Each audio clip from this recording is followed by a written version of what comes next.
If you know your history, then you will know where you are coming from, and in whatever you do, seek wisdom. Knowledge is power. Inugo maka the book Hip Hop and Igbo Culture, authored by Martin Ifeanyichukwu Ekezie Ezanumba the First. Metal of There is a great insight in hip hop and Igbo culture. You can get this book or pick it up at a bookshop in St. Teresa's Catholic Church, Omonya, or pick it up at Josephine Bookshop, Book to the Nation, 8 Uguta Road, opposite DMGS Onisha. Call 080-3338-2643 or 080-3791-7242. Go to www.amazon.com, search for Hip Hop and Igbo Culture by Martin Ifeanyichukwu Ekezie. For further information on how to get this book, please call 080-3916-7049 or you WhatsApp 080-6579-6599.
If you know your history, then you will know where you are coming from, and in whatever you do, seek wisdom. Knowledge is power. Inugo maka the book Hip Hop and Igbo Culture, authored by Martin Ifeanyichukwu Ekezie Ezanumba the First. Metal of There is a great insight in hip hop and Igbo culture. You can get this book or pick it up at a bookshop in St. Teresa's Catholic Church, Omonya, or pick it up at Josephine Bookshop, Book to the Nation, 8 Uguta Road, opposite DMGS Onisha.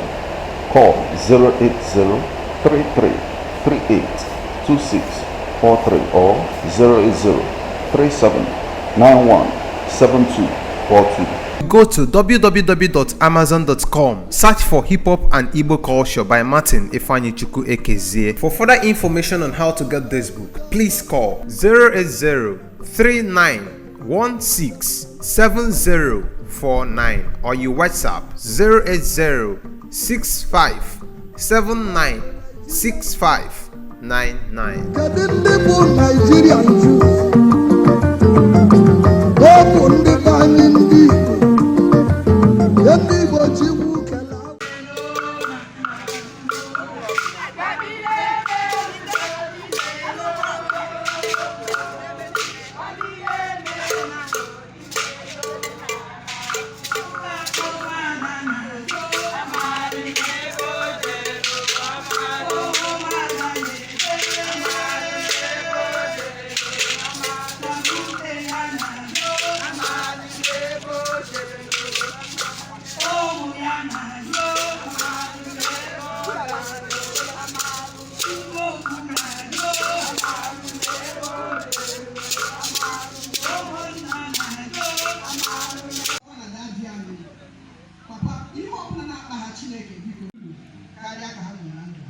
Can I talk to you?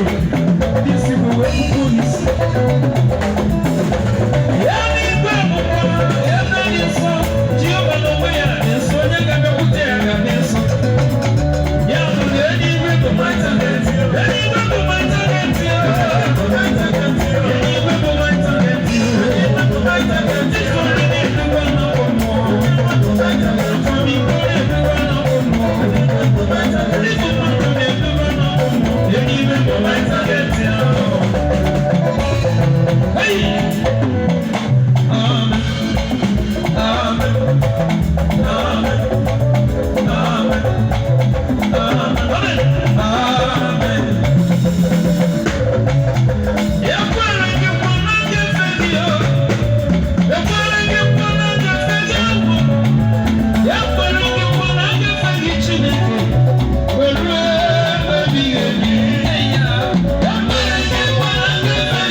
Confirm why sign ya.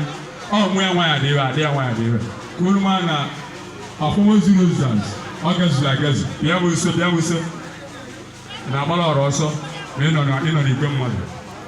I had that to I am what you have to celebrate it. Come, I am what I not to you. I don't like the billions of people.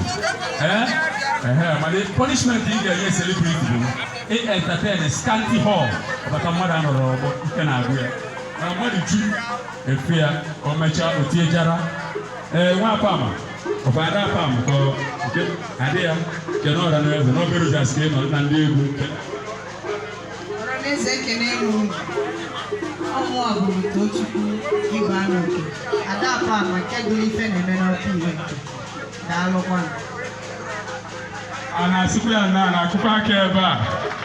Kono bro mwa maikeja simujiro wa kwaka kabu kani kono na kanu apama parao ibele mero piweka oina bokuno ku boyo ozo ko yichichika uchi high chief chi ozo mane akika mkade naro oluono mekwa no show promoter camp ka Rogers di ko gam anyị na-adị ready mgbe ọbụla onye jije kerekwa m ọkwa nwa afọ amadebe a bịa kere ọkwa show promoter kwa afọ ama bụrụ m ekwulu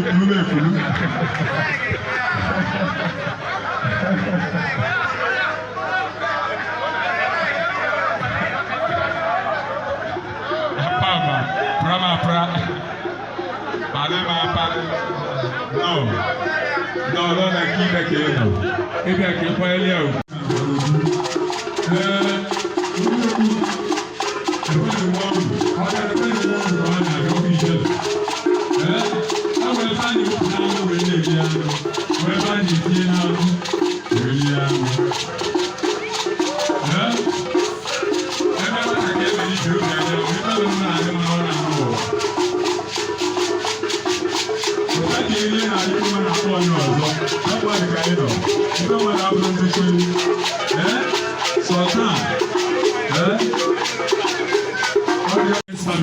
Children, sons and daughters, well pass mark, well reasonable pass mark.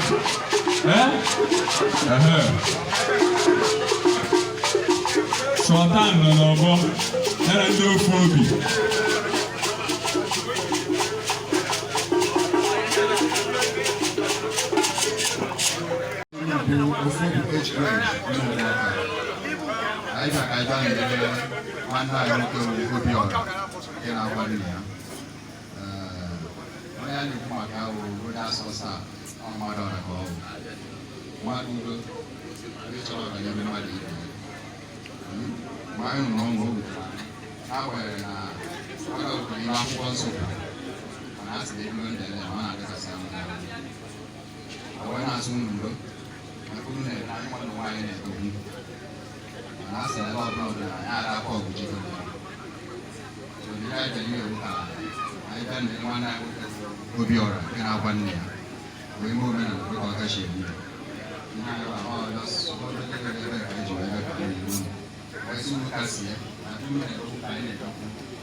No food be age grade. Since so now I do to you. Makama no labia. Ona na ruko. Onu no bi ara very good. Oto zuru no. So no na. Obu no ju ugbo una ara bia. Obu na bia draw una ara bia. Onu na bia go. I go leave no ju bia. Awase mmaji kwuru mmaji ka anyị na-ebu ibu elu elu Chineke gọzie unu ọbịbịa unu bịara ebe a mmụọ unu ji wepụta ibe wee nye anyị Chineke esikwa nye etu a n'ụlọ 3 times akpa ngozi ọbịbịa unu bịara ebe a unu ya na Chineke wee ebe unu ya wee kasịkasị ọrụ anyị. Thank you so much.